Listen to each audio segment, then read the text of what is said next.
Hello friends, आज ज्ञानेटिक channel पे हम बात करेंगे जो फॉरेस्ट सर्वे ऑफ इंडिया की जो फॉरेस्ट सर्वे रिपोर्ट है उसका। तो ये 1987 से जो है फॉरेस्ट सर्वे ऑफ इंडिया ने रिमोट सेंसिंग टेक्निक का यूज़ करके और फॉरेस्ट कवर जो इंडिया में है वो उसको आकलन करना स्टार्ट किया था, उसको एक डाटा तैयार करना स्टार्ट किया था। और 32 ईयर्स में ये 16 सीरीज़ है फॉरेस्ट सर्वे ऑफ इंडिया की रिपोर्ट की। तो अगर हम बात करें फॉरेस्ट कवर को, तो अगर फॉरेस्ट कवर की अगर कैनोपी जो है कैनोपी जो डेंसिटी है वो अगर 10% से अधिक है और अगर वो पूरा जो ट्री है वो अगर मोर देन 1 हेक्टेयर में अगर फैला हुआ है, रिस्पेक्टिव ऑफ लीगल या होल्डिंग जो भी लैंड्स के हैं, चाहे वो गवर्नमेंट लैंड हो, प्राइवेट लैंड हो, कम्युनिटी हो या इंस्टीट्यूशन लैंड हो, अगर उसमें अगर कैनोपी डेंसिटी अगर 10% है ट्री की और वो मोर देन 1 हेक्टेयर में फैला है तो उसे हम फॉरेस्ट कवर में इंक्लूड करते हैं। तो अगर हम बात करें कि ये क्यों ज़रूरी है ये जो रिपोर्ट है बनाना, तो हमारी जो नेशनल फॉरेस्ट पॉलिसी है 1988 उसमें हमारा जो गोल था वो achieving 33% of geographical area country under the forest and tree cover. तो इसके लिए जो है हमें मॉनिटरिंग इससे पता लगती है, फॉरेस्ट जो सर्वे रिपोर्ट है उससे, कि हम कितना जो फॉरेस्ट कवर है उसको हम अचीव कर रहे हैं या क्या उसमें क्या क्या दिक्कतें हैं, क्या क्या इम्प्रूव करने की ज़रूरत है फॉरेस्ट जो कवर को बढ़ाने का। तो ये हमें डाटा एक मिलता है। अगर ऑब्जेक्टिव्स की बात करें कि national wide forest cover mapping का, तो इसके जो अगर मेन हम देखे जाएँ कि क्या क्या ऑब्जेक्टिव है, तो मॉनिटर होता है फॉरेस्ट कवर। इससे पता लगता है कि कितना चेंज हुआ है नेशनल, स्टेट और डिस्ट्रिक्ट लेवल पर जो फॉरेस्ट कवर है। इन्फॉर्मेशन मिलती है हमें फॉरेस्ट की जो डिफरेंट डेंसिटी है, कि वो डेंस हैं या ओपन फॉरेस्ट हैं, तो उनमें कितना चेंज हुआ है इसके बारे में। और हमें जो एक थीमेटिक मैप बनाने में भी इसमें सहायता मिलती है, ताकि एक पूरा जो होल कंट्री का जो थीमेटिक मैप है, जो इन्फॉर्मेशन हमने ली है, जो मॉनिटर की है, उससे एक थीमेटिक मैप हम बना सकें। और ये जो है इंटरनेशनल रिपोर्टिंग के लिए भी ज़रूरी है। जो इन्फॉर्मेशंस हैं इनको हम इंटरनेशनल जो रिपोर्टिंग हमारी होती है कि हमने कितना अचीव किया है फॉरेस्ट कवर को, उसका हमें इन्फॉर्मेशन मिल जाता है और इसे हम इंटरनेशनल रिपोर्टिंग में यूज़ करते हैं। तो अगर जो सैटेलाइट डाटा एंड पीरियड की बात करें, तो इसमें पहले रिसोर्स सेट सीरीज 1 यूज़ होता था जो LISS 3 सेंसर पर आधारित है। अब जो हमने अभी जो स्टार्ट किया है, जो करंट जो फॉरेस्ट कवर जो हमने मॉनिटर किया है वो रिसोर्स सेट 2 से किया है, LISS थर्ड डाटा यूज़ करके। अगर रिसोर्स सेट 2 से LISS थर्ड डाटा का जो एडवांटेज क्या है इसका अगर हम बात करें, तो जो पहले जो था वो 8 बिट डाटा रिसोर्स सेट 1 देता था, तो अब रिजोल्यूशन जो है वो 10 बिट हो गया है। तो ये काफ़ी अच्छा रिफ्लेक्टिव वैल्यूज़ देता है, तो इसलिए रिसोर्स सेट 2 का इस्तेमाल अब किया गया है। नेशनल रिपोर्ट सेंसिंग सेंटर है हैदराबाद में, वो सारा एनालाइज करता है डाटा और फिर उसके सहयोग से हम ये पूरा जो डाटा का जो है सैटेलाइट डाटा, इसको हम असेसमेंट करते हैं। फॉरेस्ट कवर की अगर बात की जाए, तो हमने पहले ही बात की कि लैंड जो है किसी भी लीगल स्टेटस में हो, मोर देन 1 हेक्टेयर, और कैनोपी जो डेंसिटी है वो 10% हो, तो उसे हम फॉरेस्ट कवर रिपोर्ट में इंक्लूड करते हैं, इंडियन सर्वे फॉरेस्ट रिपोर्ट में। और अगर हम बात करें फॉरेस्ट कवर क्लासिफिकेशन की, तो कैनोपी डेंसिटी के हिसाब से हमारे पास में मोस्टली ये क्लासेस हैं: very dense forest, moderately dense forest, open forest, scrubs हैं, नॉन फॉरेस्ट। अगर वेरी डेंस फॉरेस्ट की बात करें, तो अगर जो कैनोपी डेंसिटी है वो 70% से अबव है तो उसे वेरी डेंस फॉरेस्ट बोला जाएगा। 40 to 70% के बीच में अगर कैनोपी डेंसिटी है तो उसे मॉडरेटली डेंस फॉरेस्ट बोलेंगे। और 10 to 40% अगर कैनोपी डेंसिटी है तो उसे हम ओपन फॉरेस्ट की जो है कैटेगरी में डालते हैं। स्क्रब्स जो है वो लेस देन 10% डेंसिटी अगर होती है फॉरेस्ट की, उसे स्क्रब बोलते हैं। नॉन फॉरेस्ट वो फॉरेस्ट होते हैं जिनको इंक्लूड नहीं किया गया अब क्लासेस में कैनोपी डेंसिटी में, और इसमें वाटर भी इंक्लूड होता है।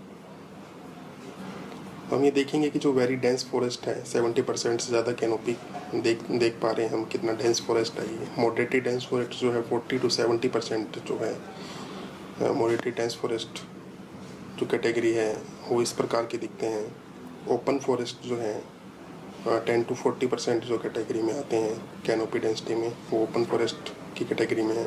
स्क्रब्स जो है वो लेस देन 10% कैनोपी है, तो वो छितरे थोड़ा सा ये आपको दिख रहा होगा, वो 10% कैनोपी। इसलिए स्क्रब्स को ये किया इसलिए जाता है कि हमें पता लगे कि डेंस फॉरेस्ट कितने हैं, और कि फॉरेस्ट को जो कैटेगरी में लाके हमें पता लगे कि फॉरेस्ट की क्या क्या कैटेगरीज हैं। अगर हम बात करें लिमिटेशन की, तो लिमिटेशन मेनली जो क्लाउडी सीज़न है या शेडो है उसकी वजह से हम अच्छी तरह से नहीं कर पाते हैं मैपिंग।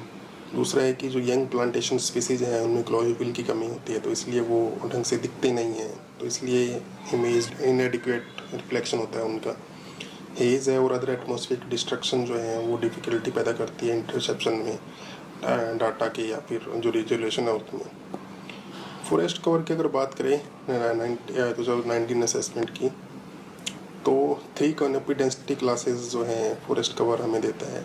उसमें वेरी डेंस फॉरेस्ट है, मॉडरेटली डेंस फॉरेस्ट है और ओपन फॉरेस्ट है। तो हमें ध्यान रखना है कि टोटल फॉरेस्ट कवर है वो 21.67% है टोटल जियोग्राफिकल एरिया जो है इंडिया का। और उसमें सबसे ज़्यादा जो है मॉडरेटली डेंस फॉरेस्ट है 9.39% जो है। उनके बाद में आते हैं ओपन फॉरेस्ट 9.26% और वेरी डेंस फॉरेस्ट जो है 3.02%। तो ये पाई चार्ट दिया गया है कि किस तरह से जो वेरी डेंस फॉरेस्ट है वो 3.2% है, मॉडरेटली डेंस फॉरेस्ट है वो 9.39% है, ओपन फॉरेस्ट है वो 9.2% है, स्क्रब्स जो है 1.41% है। अगर बात करें कि ये दोनों मिलके जो है 57% है, जो वेरी डेंस फॉरेस्ट और मॉडरेटली डेंस फॉरेस्ट है वो 57% जो टोटल फॉरेस्ट कवर का वो बनाते हैं। ये आपको ध्यान रखना है दोनों मिलकर। स्टेट वाइज अगर फॉरेस्ट कवर की बात करें तो मध्य प्रदेश जो है वो लार्जेस्ट फॉरेस्ट कवर है इंडिया में, और अरुणाचल प्रदेश, छत्तीसगढ़, उड़ीसा और महाराष्ट्र उसके बाद में आते हैं। अगर फॉरेस्ट कवर अगर परसेंटेज की बात करें टोटल जियोग्राफिकल एरिया की, तो मिज़ोरम जो है वो उसका 85.41% जो है एरिया वो फॉरेस्ट से घिरा हुआ है। उसके बाद में अरुणाचल प्रदेश, मेघालय, मणिपुर और नागालैंड आते हैं। ये आपको पता रहना चाहिए पूरा कि मध्य प्रदेश में जो लार्जेस्ट फॉरेस्ट कवर है इंडिया का, और जो फॉरेस्ट कवर है percentage of total geographical area है वो मिज़ोरम में है। तो अब की बार इसमें जम्मू एंड कश्मीर को भी इस यूटी के हिसाब से लाया गया है। चेंज इन फॉरेस्ट कवर की बात करें, चेंज इन अगर फॉरेस्ट कवर की बात करें तो इम्पोर्टेंट इंडिकेटर है कि हमें रिफ्लेक्ट करता है कि कितना फॉरेस्ट कवर बढ़ा है या घटा है यूटी या स्टेट्स में, तो एनालाइज करने में आसानी रहती है इसमें। तो अगर हम देखेंगे तो पूरा जो ओवरऑल गेन है 3976 स्क्वायर किलोमीटर का जो गेन हुआ है टोटल फॉरेस्ट कवर में इन 2 सालों में, और जो सबसे ज़्यादा जो गेन किया है फॉरेस्ट कवर में वो कर्नाटका ने किया है। ये लगभग 1025 स्क्वायर किलोमीटर के आसपास कर्नाटका ने गेन किया है। उसके बाद आंध्र प्रदेश है, फिर केरला है, फिर जम्मू और कश्मीर है। लॉस इन फॉरेस्ट कवर है वो मणिपुर ने किया है। उसके बाद अरुणाचल प्रदेश है और मिज़ोरम है। तो हमें ये ध्यान रखना है कि ओवरऑल गेन जो है वो 3976 स्क्वायर किलोमीटर है, 3976 स्क्वायर किलोमीटर। और जो सबसे ज़्यादा गेन किया है वो कर्नाटका ने किया है इसमें, और जो लॉस है वो सबसे ज़्यादा मणिपुर में हुआ है।